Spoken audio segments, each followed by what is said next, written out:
This is B of C Live, the video and podcast series of Business of Cannabis. Find out all that we do at businessofcannabis.com.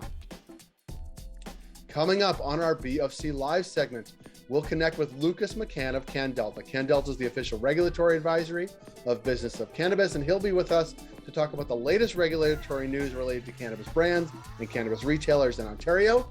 This is our conversation with Lucas McCann.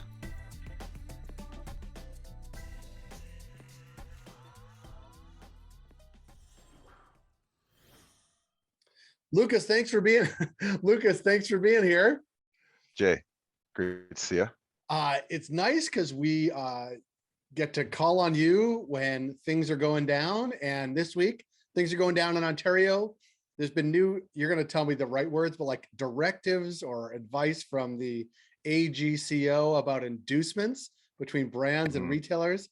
Have I given an okay opening? Yeah, they've done something a little bit simpler here. They just call it rules. Right. Rules for inducement, which we've kind of always had, but we've seen them hash things out a little bit more for people, make it easier to understand. And is it easier? Well, first, is it easier to understand? And second, what are the notable things that we should be keeping an eye on? Okay, yeah. So there's a guidance document that's come out. So we have the Cannabis License Act in Ontario that has a set of standards contained around it that should describe how retailers should behave themselves. So specifically to section 6.4 to 6.6 and 8.1.10, these are points that have to do with the agreements that LPs and retail store owners can enter into. So these things have been there. We've had some sort of form of this before, but how it was interpreted and where sort of the line of non-compliance has been, I guess, sort of poorly drawn in the sand.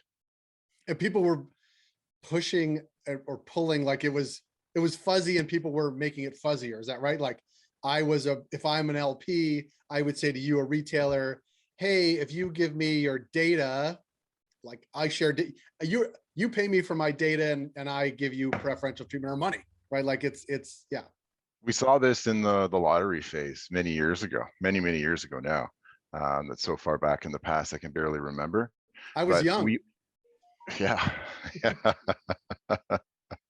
And a shorter haircut, I think. That's true. That's true. Perhaps a darker beard. How dare you?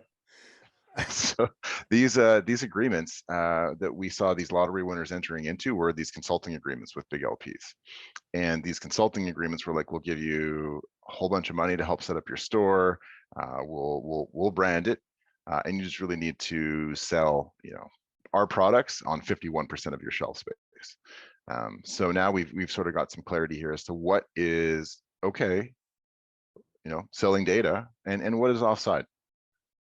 And is it? I assume it is clearer, but does it also shine the light that this was happening either outside or very close to the line already? Yeah, 100%. The AGCO is an entity that we have very close contact with. So we frequently meet with them to let them know about a lot of the issues that we're seeing, maybe applications that could be hung up in certain stages, and conversations that are happening between retailers and LPs are frequent fodder for these conversations. Back in September, they had a public consultation that they let us know about, that they reached out to folks in industry to get them to sort of talk about what they've been seeing in terms of inducements. So, what is okay to do that? We see this in media and in PR and in conferences too, like swag. We've seen a lot of rules through the Cannabis Act come out about logo sizes that have to be on t-shirts.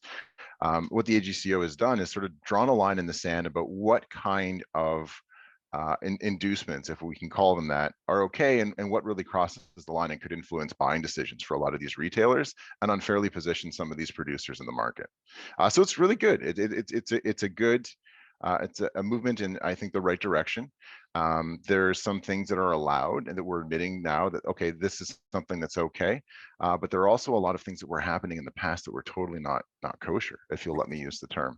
So I will. You can use it. Okay. We've heard rumors about LPs offering like sales incentives to bud tenders, where that if they sold the most X brand product, in a week or a month, the LP would throw the new Xbox or a PS5. Oh shit. Yeah. So I mean, obviously there's things at play there. And, I've walked into stores before too and talked to folks and found that there is a tendency for bud tenders to bring out certain products over the counter first when they're engaging with, I think, the clientele. So is that a result of maybe some kind of conversations that happened early on that were part of their formation or training? Potentially, but now at least we have sort of a framework that retailer operators should understand. Another example is we've seen beverage fridges that have been branded within the stores, right? Or even advertisements around shelf space that were dedicated to a particular brand, right? So I've seen a lot of shelf space on, let's say, devoted to Cookies Canada. So now we've got certain requirements that sort of dictate what is allowed. And after a certain point, so this summer, the AGCO is really going to be enforcing this stuff. So if you have a Hexo fridge in your store, you might want to consider giving it back. Those kinds of things are now really going to be considered offside. So maybe we can dive into some of these. Yeah, let's dive in, because I mean, I also want to make sure we talk about, I guess, education and what sort of falls under that broad swath, but also around sampling, which I know is Sure. let's do sampling first if we can, because that got a thumbs up ish. Tell me. Yeah.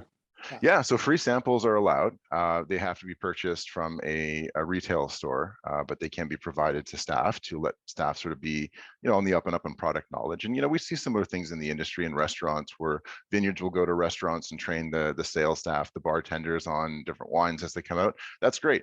It's got to be, small amounts. So, the 1 gram format, 3.5 gram format. We're not talking about 30 grams every time, the LP comes by for everyone in the store, and they can't come by weekly to do something like that. Something like that I think would be influential to the decision, but small amounts that are for sort of single use to get people on the up and up on different products and product classes and new brands that are coming out. Yeah, that's allowed. That you're allowed to do.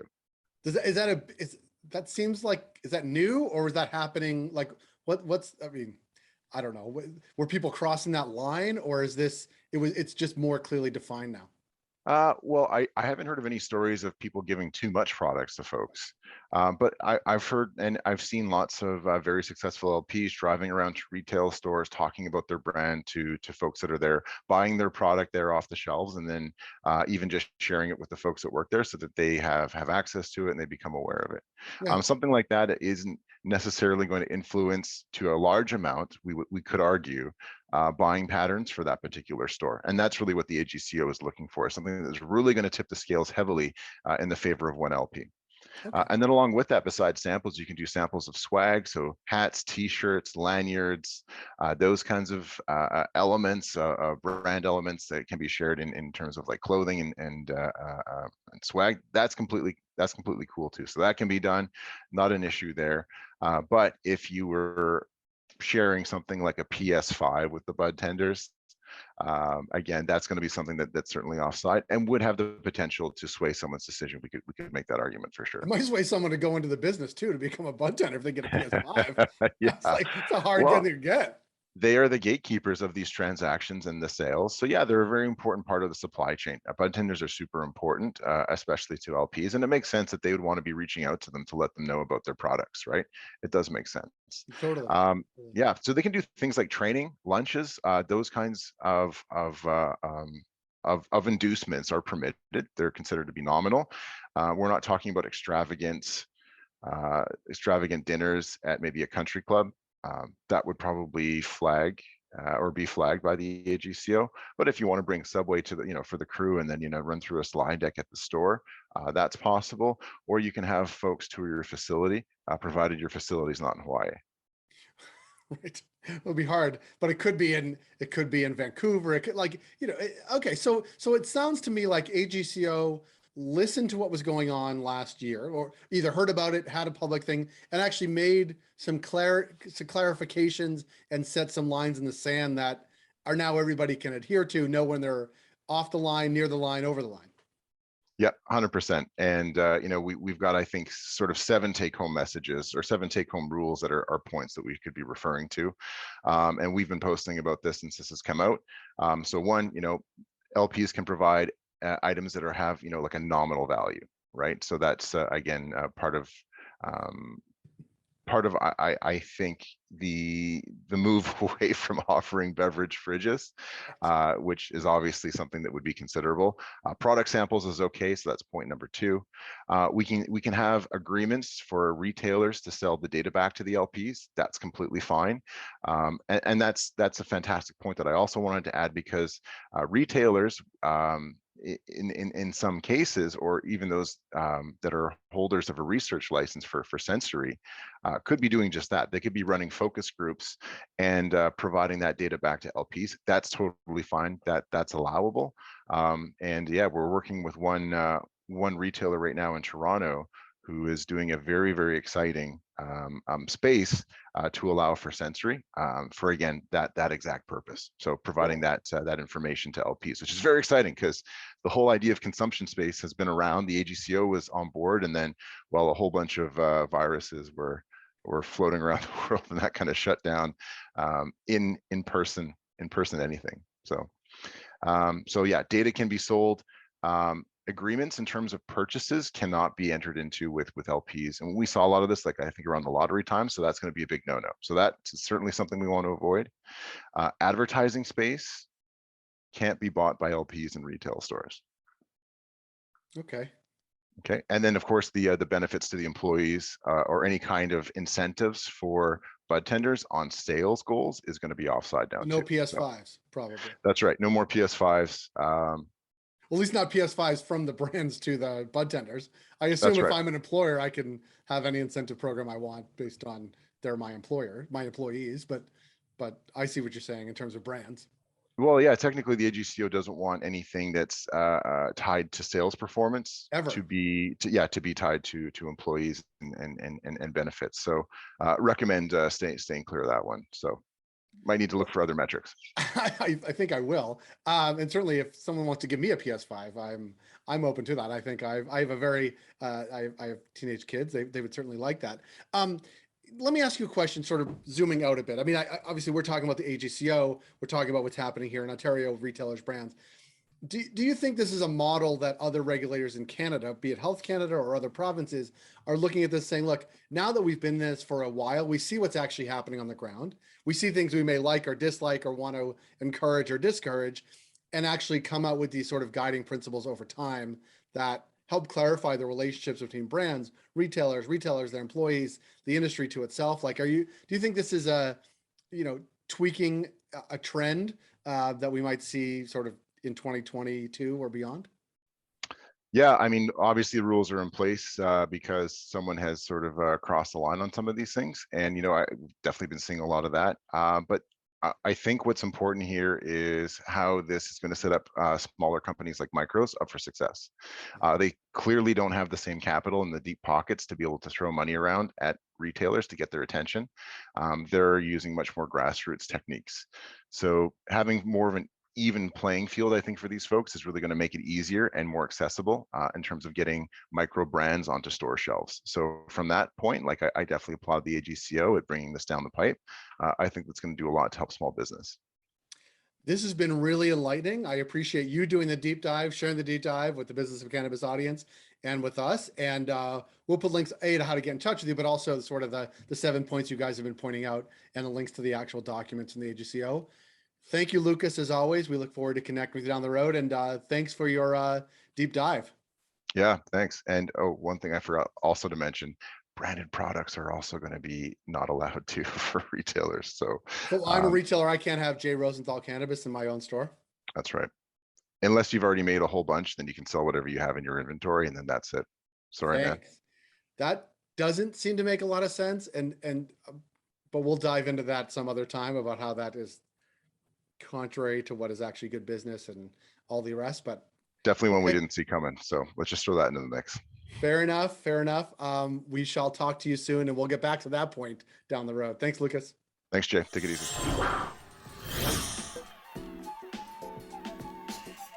That was BFC Live. If you like this program, please subscribe to our YouTube channel. You can also find us wherever you find your podcasts.